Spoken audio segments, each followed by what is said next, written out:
Children, in previous video we have discussed about sources of sound, right?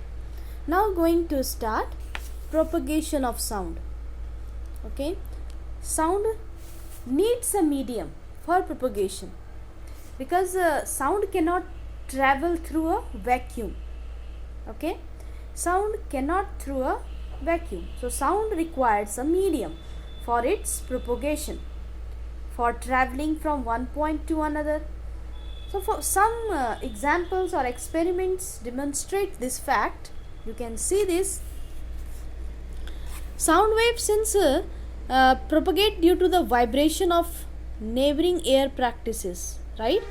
It is very clear that sound requires a medium, solid, liquid or gas, for its propagation. So let's perform some examples, some activities given in your book. You can read, you can see, you will understand. So this activity you can do to demonstrate that sound needs a medium to propagate. What you have to use? The material required: an alarm clock, glass bell jar and vacuum pump. Okay, how you will set? Procedure: set an alarm time in the alarm clock and place it in the bell jar. Observe it from outside. You will hear the alarm ring on the set time. Now set the alarm time again and attach the vacuum pump with the jar. As the clock starts ringing, start removing the air present inside the jar. With the help of the vacuum pump, it will remove the air. So now what you will observe? You will observe that as the air inside the jar is taken out, the volume of the sound decreasing and eventually stops coming. So conclusion is, this happens because of the absence of air molecules, due to which sound is not able to propagate and reach our ears. So hence we conclude that sound requires a medium for its propagation. Okay children, so this one activity also you read to demonstrate that sound can travel through solid, sound can travel through liquid.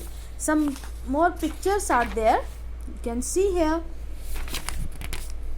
This already explained, sound needs a medium for propagation. Okay, alarm clock. And one more activity given here, sound can propagate in a solid. Just see here, sound is heard when you put your ear near the table and just little bit move away the clock and then listen the clock, then you will hear the sound of the clock. Now place one end of a ruler or a metal rod below the clock and the other end very close to ear as shown in this picture. Again you will able to hear the sound, but when you will put the clock near your ear, you will hear the sound more clearly.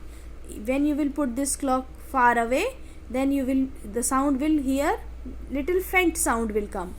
And then when you will put ruler, this one, all the objects here, metal rod, everything, then after that also you will observe the little faint sound will come. So in solid, sound will travel faster than comparison to liquid and gas. Okay. Now this one also, sound can travel through a liquid. How you will do this activity? It is easy. You can do: fill a balloon with water as shown in this picture, hold it near your ear. Now keep the watch gently to the other side of the balloon. You will hear the ticking sound of the watch. This shows that sound can travel through a liquid.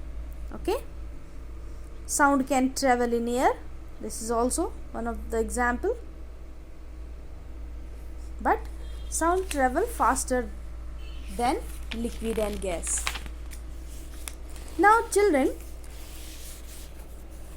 second thing is, sound travels in air in the form of longitudinal waves. Just see this picture. We have read that sound is a form of energy because it produced when a body vibrates, right? During vibration, the kinetic energy changes into the potential energy, and the potential energy changes into the kinetic energy. The sound energy in air is transmitted from one place to other place by wave motion. In wave motion, the particles of the medium do not leave their mean position, but they vibrate about their mean position. Okay? When a body vibrates, the particles of air surrounding it start vibrating about their resting positions.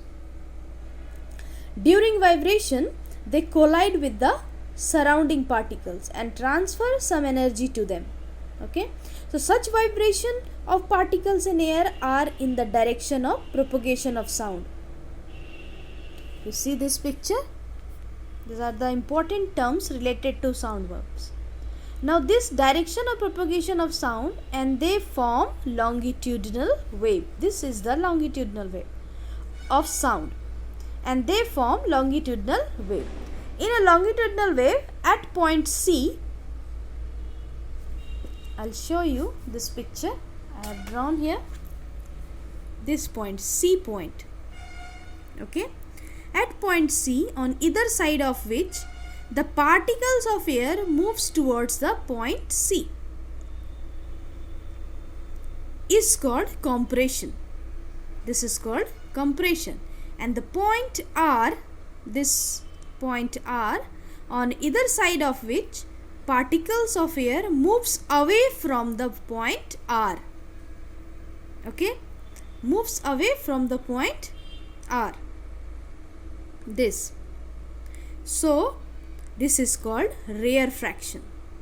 Okay, this arrow in diagram shows the direction of movement of air particles. This direction of movements of air particle, this is the direction.